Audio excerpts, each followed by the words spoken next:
भाजपा के अंदर एक नई चुनौती आ गई। अब तो जितना ही भाजपा का नेता ये सब जल्दी वर्दी उर्दी बदले, ये कुर्ता पजामा पैंट शर्ट काहे पहनता है, ये सब को जितना अभी प्रदर्शन हुआ पार्लियामेंट के अंदर में मोदी जी ने करवाया, सब साधु संत बड़का बड़का मुंडधारी पहने, सब त्रिशूल रखे, कमंडल रखे, चूँकि अब इन्हीं लोग वैसे ही लोग को टिकट मिलेगा भाजपा में। भाजपा को जो विपक्ष की एकता की बैठक हो रही है उस पर इतनी हमलावर क्यों है? हमलावर नहीं, कंपटीशन है बहुत टफ। इस बार पगड़ी वाले कह रहे हैं कि हम टाइट रहेंगे, उधर देखो त्रिपुंड वाले कह रहे हैं कि हम रहेंगे, दूसरा कह रहे हैं टीका वाले कि हम रहेंगे। वहाँ समस्या दूसरा है। भाजपा को परेशान नहीं होना चाहिए। अब ऐसा थोड़े कि उनसे पूछ करके बैठक होगा, इतना तो हैसियत उनका नहीं हो गया है, क्योंकि हमारे पिछलग्गू रहे वो। अरे वैकल्पिक राजनीति का एजेंडा हम तय करते हैं, और आदरणीय नरेंद्र मोदी जी को 2015 में हारना पड़ा था, तो इतिहास दोहराएगा। बिहार से उठी हुई राजनीति की आग में भारतीय जनता पार्टी का कमल झुलस जाएगा। मोदी जी क्या है, उस वैचारिक विचारधारा को हराएंगे जिसने तिरंगे का अपमान किया है, जिसने आज़ादी के आंदोलन के नायक का अपमान किया है। नमस्कार, मैं हूं अनुराधा, आप देख रहे हैं द एक्टिविस्ट। बिहार में 12 जून को पटना में विपक्षी एकता का महाबैठक होने वाला है, जहां पे कई विपक्षी नेताओं आएंगे और विपक्षी दल को मजबूत करने और आने वाली लोकसभा के चुनाव की तैयारियों के बारे में बात करेंगे। इस बारे में हम बात करने वाले हैं जदयू के जो प्रवक्ता हैं नीरज कुमार जी, उनसे बात करेंगे। लाभ होगा या हानि होगा ये तो जनता तय करेगी, और हम विपक्ष की आवाज़ हैं, हम प्रधानमंत्री के उम्मीदवार नहीं, यह स्पष्ट रहना चाहिए। तो भाजपा को परेशान नहीं होना चाहिए। अब ऐसा थोड़े कि उनसे पूछ करके बैठक होगा, इतना तो हैसियत उनका नहीं हो गया है, क्योंकि हमारे पिछलग्गू रहे वो। उनका ट्रैक रिकॉर्ड रहा है हमारे पीछे पीछे। जैसे हम कहें कि नीतीश कुमार जिंदाबाद बोलना होगा तब रहना होगा, तो कहा जिंदाबाद। हम बोले कि सात निश्चय बोलना होगा, तो हाँ बोलेंगे। तो सब जय जय करने वाले रहे। तो ऐसी स्थिति में विभिन्न राजनीतिक दल जो भारतीय जनता पार्टी विरोधी हैं, उनका जुटान होगा, तो स्वाभाविक है वह राजनीतिक विकल्प की दिशा में एक सार्थक खबर होगा। और यह महत्वपूर्ण होगा कि अभी तो हीट वेव चल रहा है, तो 2024 का राजनीतिक हीट वेव चलाना है।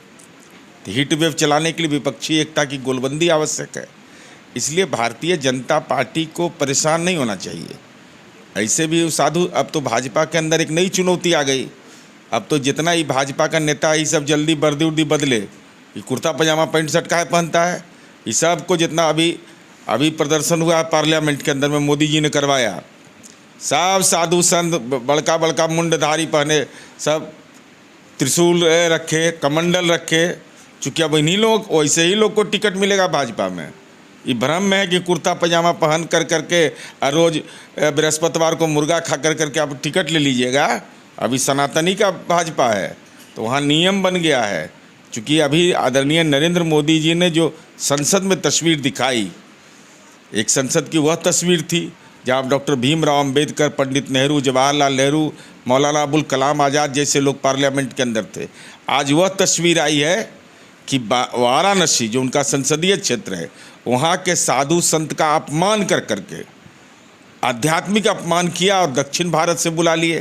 तो अब तो उन्हीं के साथ उनका फ़ोटो है, उसमें राष्ट्रपति कहीं नहीं है, उपराष्ट्रपति कहीं नहीं है, वहाँ पर मंत्री परिषद सदस्य नहीं है।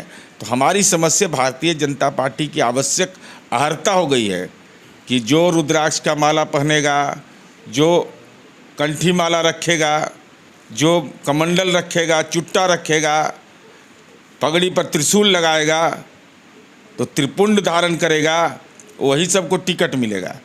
तो ये लोग ऐसा ही बैठक करे। तो अभी कहा जा रहा है कि जो बैठक में चाय पानी बस हो रही है, इस बैठक का कोई फ़ायदा नहीं होगा, उनका जो प्रधानमंत्री बनने का सपना है वो भी पूरा नहीं होगा।